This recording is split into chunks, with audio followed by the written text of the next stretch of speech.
ինչքան նույն բանը ասեն, պարոն Մինասյանի, պարոն Խաչատրյանի, նորելի падգամավորներին ելույթ ունենում, անընդհատ նույն բանը ասում ենք, նույն բանը իրանք գալիս են պտտացնում, նույն բանը կրկնում են, այս մարդիկ մեղք են, որ մեզ հեռուստացույց նայում են, արդեն գժվել են մեր ձեռը, որովհետև մենք մեր նույն բանն ենք ասում, իրանք իրանց նույն բանն են ասում։ Այս մարդկանց մեջ կա երկու տեսակի մարդ։ Մեկը դա այն մարդիկ են, որոնք ոչ ուղակի ձևով, բայց գործակալական ցանց են ներկայացնում։ Ուղղակի ձևով չեն, որ զանգում ասում են դու այսօր այս բանը պետք է ասես, այդ ամեն ինչը շատ նուրբ, այդ գործակալական այդ բանը շատ մեծ գրքերից բոլորս գիտենք, այդպես ձևեր ունեն։ Այդ մի մասը դա է, մի մասը, այսպես ասած, մոլորյալներն են, որոնք իրոք հավատում են, որ այս վատ ԿՊԱ-ականները եկել են, հիմա գնացել են, սենց հանձնում են ամեն ինչ կա, այն ինչ որ իրանք ասում են, իրանք այդ մարդկանց այդ բանին հավատում են։ Հիմա այդ մարդկանց հետ աշխատելը մեր համար ընդունելի է, միգուցե փորձենք, բացատրենք, բայց այն մյուս մասան ունի մի նպատակ։ Հայաստանի Հանրապետությունում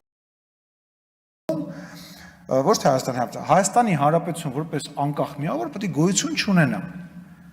Իսկ գիտեք պատահական է, եկեղեցու ներքաշել է այս ամեն ինչի մեջ։ Դուք ո՞նց եք պատկերացնում, եթե Հայաստանի Հանրապետությունը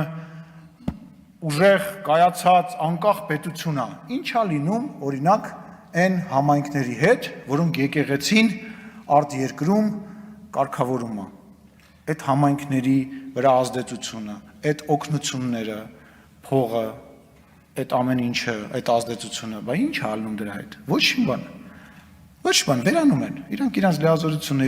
իրենց հնարավորությունները կորցնում են։ Դրա համար էլ հիմա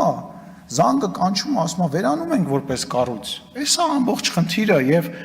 իրական նպատակը այն յուրաքանչյուր դեպքում, երբ որ Հայաստանի Հանրապետությունը ոտի է կանգնում եւ պետություն որպես այդպեսին պետք է հստակ ձևակերպվի, վերցնել եւ տալ, հանձնել օրինակ Ռուսաստանի Դաշնությանը։ Սա է մարդկանց նպատակը, դա է, ինչի ենք դրել բանանում։ Գալիս է Գառնիկ Դանելյանը, որի անկեղծությանը ես իդեպ հավատում եմ, գալիս ասում է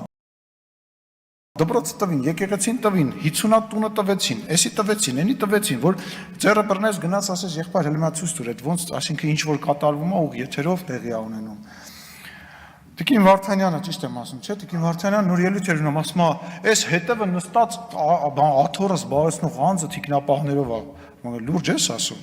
Կա երկրում որևիցե երկրի ազգային ժողովի նախագահ կա, որը որ պետական պաշտպանության ենթակա չի, հա, լուրջ։ Կամ թե ձեզ թվում է դա իմ ընտրությունն է։ Ես Երևանցի տղա եմ, ես միշտ Երևանի կենտրոնով քայլել եմ ու միշտ էլ քայլելու եմ, բայց դուք իմ գործընկերոջ, իմ ընկերոջ նկատմամբ ականատես եղաք, որ մարդ սպանում էին, այնքան հարցակվեցին վրան, այնքան հարվածեցին, մինչև մտածեցին մահացածա նոր այդ մարդուն հանգիստ թողեցին, մտան այս սենյակ, այսինքն ձեր նպատակը որն է, որ պետական բարձրաստիճան պաշտոնյաները չունենան, սկսենք Ռոբերտ Քոչարյանից իրանից վերցնենք որպես նախկին երկրի ղեկավար այն պաշտպանությունը, որը ինքը օրենքով ունի, ինչի է թիկնապահով ման գալիս, եթե իհարկե Երևանով կարողանում է ման գալ, կամ իր որդին ինչի է իր շուրջը թիկնապահներին ման տալիս կամ որպես օգնական գրանցում։ Ես այդ իմ ընտրությունը չի, նենց չի, որ իմ ուշքը գնում է, որ կողքս միշտ 3 հոգի, ես ինչ հեռախոսով խոսում եմ կամ ուրեթվում եմ, այդ 3 հոգին հետս գալիս են, դա ընտրության հարց չի։ Ասենք ես դրա կարիքը չունեմ, բայց ասենք ոչ իմ երեխաները, ոչ իմ կինը, ոչ վարչապետի երեխաները ազատ շրջում են։ Ազատ ինչ օրինակավոր բերում ստեղ մանիպուլացնում եք, հետևը նստած, ես ընտրված եմ ի տարբերություն ձեր ղեկավարի, որը երբևիցե Հայաստանի Հանրապետությունում չի ընտրվել։ Հենց որ բան արեք, խոսալուց միշտ իմացեք, որ դրա հակառակ կողմը կա։ Ինչ է տեղի ունենում։ Տեղի ունենում հետևյալը, որ կրկին անգամ փորձ արվեց մարդկանց հույզերի վրա խաղալով շարժում գեներացնել, փորձը չհաջողվեց եւ հիմա, այսպես ասած, ելքի ստրատեգիա է ընտրվում, թե ոնց պետք է դե պետք է չէ իրավիճակից դուրս գան ինչ-որ ձևով։ Ես շատ ցավում եմ, որ եկեղեցին ներքաշվեց այս ամեն ինչի մեջ։ Ես կարծում եմ, որ նաեւ եկել է ժամանակը մենք քննարկենք, հասկանանք, թե այն հարկային պարտավորությունները, որոնք որ բոլորի համար Հայաստանի Հանրապետությունում առկա են եկեղեցու հանդեպ, ինչու դա չի կիրառվում, եւ ես կարծում եմ մենք այդ հարցը պետք է մոտ ժամանակները քննարկենք, որովհետեւ հերիք եղավ էլի մեր էմոցիաների, մեր պատմության, մեր արդեն իսկ քաղաքական դաշտում գործ անելու համար գնալ աշխարհասփյուր հայրենիքի հայաստանայությունից փող հավաքել, հարստանալ, մոմ ծախել, կոկա-կոլա ծախել, գինի ծախել, գինու բանը, ռեստորաններ ունենալ ու հարկ չվճարել։ Ես ուզում հասկանամ, ինչի պետք է իրանք հարկ չվճարեն, եւ ընդհանուր առմամբ օրենսդրական առումով մենք պետք է մի հատ վերանայենք, հասկանանք, թե ինչով է օրինակ եկեղեցականը, որի թաթիկը համբյուրում են, ավելի օրենքից բարձր հասարակ գործարարից, որը որ հարկ է վճարում, որը որ բանակի համար փամփուշտ է գնում, իմ համար այդ գործարարը, որը որ մեր մեծ հարկատուները ամենակարևոր մարդիկ են։ Ամենակարևոր մարդիկ են, իրանք ֆինանսավորում են Հայաստանի Հանրապետության անվտանգությունը։ Հիմա այդ մարդիկ պետք է հարկ վճարեն, իրանք պետք է հարկ չվճարեն։ Քաղաքի Երևանի կենտրոնում նստավայր ունի կաթողիկոսը,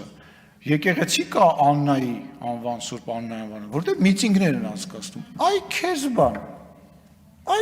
բան։ Այս սեփական, ասենք, միտինգի գրասենյակ, ուզում հասկանամ։ Էդով է ձեզ թույլ տվել մտնեք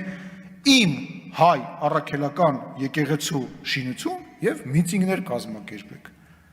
Այդտեղ միտինգ կազմակերպելու տեղ չէ, այդտեղ Աստծո հետ հաղորդակցվելու տեղ է։ Դուք Աստված չեք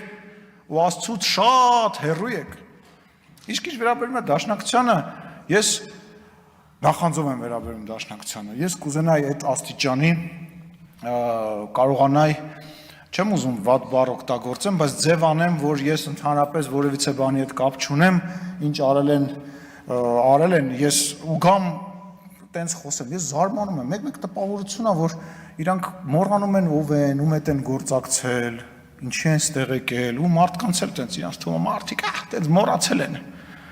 Ինչի չեք կարող մարդ հավաքել, գիտեք, ինչի չեն կարողանում մարդ հավաքել, որտեղ առաջարկ չունեն քաղաքական։ Իրանք գալիս ասում են, որ այս ինչը սխալ է, բայց քաղաքացուն առաջարկ չեն ներկայացնում, ասում են, այս սխալ է, որովհետև սենց եւ մենք առաջարկում ենք սա։ Չկա առաջարկ, որտեղ իրականությունը միակն է։ Հայաստանի Հանրապետության իշխանությունը անում է ամեն ինչ, որ Հայաստանը ունենա հստակ սահման։ Երբ որ ստեղից ասվում է, իսկ ինչ ենք ստանում մենք հակառակը, ժողովուրդ, հարգելի ընկերներ, ստանում ենք սահման։ Ով է հարձակվելու այդ սահմանի վրա, Հայաստանի Ադրբեջանի մեջ եղած սահմանի, ով է հարձակվելու։ X երկիրը ոչ, հարձակվելու Ադրբեջանը, եթե դու ունենաս վեճ, մենք ստանում ենք համաձայնեցված սահման։ Այդ լուսանկարը, որը վարչապետը տեղադրել էր, այդ սյունը, առաջին սյունը, դա պատմական լուսանկար է։ Դա մեր պատմության համար ամենակարևոր լուսանկարներից մեկն է։ Եվ ես շատ մեծ ցանկություն ունեմ եւ ամեն ինչ անելու եմ, որ մենք այդ սահմանը Վրաստանից մինչև Պարսկաստան ամբողջությամբ